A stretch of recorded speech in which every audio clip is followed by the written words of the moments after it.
السلام علیکم میرے دوستوں میں ہوں آپ کا دوست نثار جوید لندن سے۔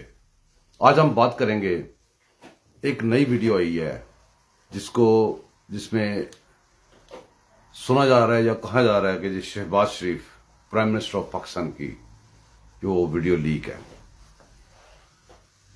دوستوں مسئلہ یہ ہے کہ ہم نے آج اس ٹاپک پہ اس طریقے سے بات کریں گے کہ یہ ہوتا کیا ہمارے ساتھ۔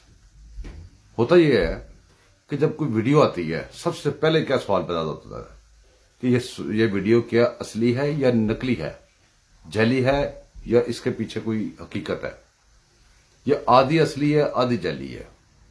دوسری بات یہ سوال پیدا ہوتا ہے کہ یہ ویڈیو کس کو ہٹ کر رہی ہے، جیسا کہ ویڈیو شہباز شریف کی ہے اور ہٹ مریم نواز کو کر رہی ہے۔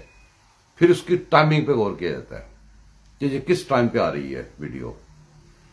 پھر اس کے بعد سوال یہ پیدا ہوتا ہے کہ جو بات اس میں کی جا رہی ہے حقیقت میں وہ بات ہے کہ نہیں ہے۔ جیسا کہ اس ویڈیو میں ایک پاور پلانٹ انڈیا سے امپورٹ کرنے کی بات ہو رہی ہے۔ اب سب سے پہلے یہ سوال پیدا ہوتا ہے کہ پاور پلانٹ انڈیا سے امپورٹ ہو بھی رہا ہے کہ نہیں ہو رہا، آدری مشینری آئی بھی ہے کہ نہیں آئی۔ بات شہباز شریف کی ہو رہی ہے، شہباز شریف کی آواز اصلی ہے کہ نہیں ہے۔ جو ویڈیو کال شہباز شریف کو کرنے والا ہے وہ کون ہے؟ یہ بڑے سارے سوالات پیدا ہو جاتے ہیں جب کوئی بھی ویڈیو آتی ہے وہ کسی کے بھی خلاف ہو۔ اچھا، اب اگلی بات پہ چلیں۔ اب اس بات پہ بھی غور کرنا پڑتا ہے کہ یہ جو ویڈیو لیک ہوئی ہے یہ دوسری جو ویڈیو لیک ہو رہی ہیں کہ دوسری پارٹی کی، اس کو کاؤنٹر کرنے کے لیے تو نہیں ہے۔ پھر یہ بھی کوشچن پیدا ہوتا ہے کہ یہ ریکارڈ کس نے کی ہے؟ اگر تو کی ہے اداروں نے، تو اداروں نے یہ ویڈیو ریکارڈ کر کے میڈیا پہ کیوں دی ہے؟ وہ کورٹس میں کیوں نہیں لے گئے؟ انہوں نے اپنی قانونی کارروائی جو ان کا فرض بنتا ہے وہ کیوں نہیں کی؟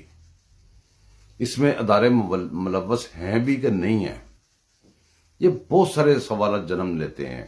لیکن جو میرا اپینین ہے، جو میرا خیال ہے، میں اپنا خیال آپ سے شیئر کرتا ہوں، وہ یہ ہے کہ بھی ویڈیوز کوئی بھی لیک ہوں، یہ مسئلے مسائل کوئی بھی بنے، ان کے پیچھے ایک چیز جو ہے نا وہ کار فرما ہوتی ہے۔ وہ کیا چیز ہے؟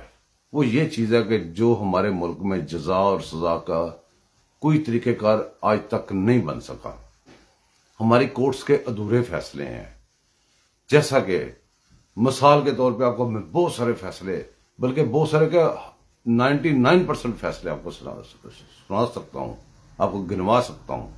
جیسے ایک فیصلہ آیا سپریم کورٹ کا، اس میں کہا گیا ہے جی قاسم سوری نے جو رولنگ دی ہے وہ غیر قانونی ہے۔ اب غیر قانونی جو ہوتی ہے کوئی چیز، اس کی سزا ہوتی ہے، جزا ہوتی ہے، نہ اس کی سزا نہ جزا، تو پھر یہ کہنے کی کیا ضرورت ہے کہ اس نے غیر قانونی کی ہے؟ جب کوئی بھی کام، کوئی بھی فیصلے، آپ جتنے بھی فیصلے ہمارے کورٹس کے ہوئے ہیں وہ پکڑ کے دیکھ لیں، اس میں یہ بتایا گیا ہوگا یہ ہو گیا ہے، لیکن اس کا حل کیا ہے، اس کو روکا کیسے جا سکتا ہے؟ پھر ہمارے ملک میں یہ قانون واضح ہے، الزام کسی کے اوپر لگانے والا، جب کوئی بندہ کسی دوسرے پہ الزام لگا دیتا ہے اور وہ جھوٹا الزام ہوتا ہے، اس کے خلاف قانون ہے، اس کو جواب دینا پڑتا ہے، ثابت کرنا پڑتا ہے۔ اگر ثابت نہ کرے تو وہی سزا اس کے اوپر لگتی ہے۔ کتنی سزائیں لگی ہیں؟ جب کسی بندے کو آپ الزام لگانے پہ سزا نہیں دیں گے تو وہ پھر دوبارہ لگائے گا، پھر عادی ہو جائے گا، پھر جب بھی اس کے آگے مائک آئے گا کھلا کے الزام ٹھوک دے گا، کبھی وہ ویڈیو چھڑوا دے گا، کبھی وہ کچھ کرے گا، جیسا کہ عمران خان کر رہا ہے۔ ہمارے ملک کے جو قوانین ہیں ان کو صحیح استعمال نہیں کیا جا رہا۔ اس کا مطلب یہ ہے فیصلے ادھورے لکھے جا رہے ہیں، اور ایسے جو شاطر اور شیطانی دماغ کے لوگ ہیں ان کو کھلی چھٹی دی ہے۔ اب اسی ویڈیو کو پکڑ لیا جائے، اسی ویڈیو کو اگر اگزامپل بنا لیا جائے، اس لیے جو میں نے کوشچنز آپ کے سامنے ریز کیے ہیں سارے کوشچن پہ غور کیا جائے، یہ کیوں آئی ہے، کہاں سے آئی ہے، کیسے آئی ہے، اس کا مقصد کیا ہے، اس کے پیچھے کارفرما کیا ہے، یہ جو کچھ اس میں ڈسکس ہو رہا ہے وہ ہو بھی رہا ہے کہ نہیں ہو رہا ہے، یہ ساری چیزیں اگر اس کے اوپر قانون اپنا ایکشن لے۔ اگر یہ ویڈیو سچی نہیں ہے تو جھوٹی ویڈیو چھوڑنے والوں کو سزا ملے، اگر سچی ہے تو جن کی ویڈیو ان کو سزا ملے، بے شک اس میں مریم نواز ہو، جو مرضی ہو. اسی طرح عمران خان کی جو ویڈیوز آئی ہیں وہ اگر جھوٹی ہیں تو جھوٹی ویڈیو چھوڑنے والے کو سزا ملے، اگر وہ سچی ہیں تو عمران خان کو سزا ملے. یہ ساری ذمہ داری کورٹس پہ ہے. کورٹس اپنی ذمہ داری نہیں پوری کرتے، نہ ہی انہوں نے آج تک پوری کی ہے. اس کی وجہ سے ہمارا ملک بڑی دور، ہمارا ملک we are paying the prices, we still paying the prices. تو آگے آنے والے فیوچر میں بھی ہمیں نہیں لگ رہا کہ ایسا کوئی کام نکلے گا جس میں کوئی سزا کا کوئی کام بنے گا. تو میرے دوستوں اپنا خیال رکھیں، انشاءاللہ تعالی اگلے ولاگ میں پھر ملیں گے. اللہ حافظ.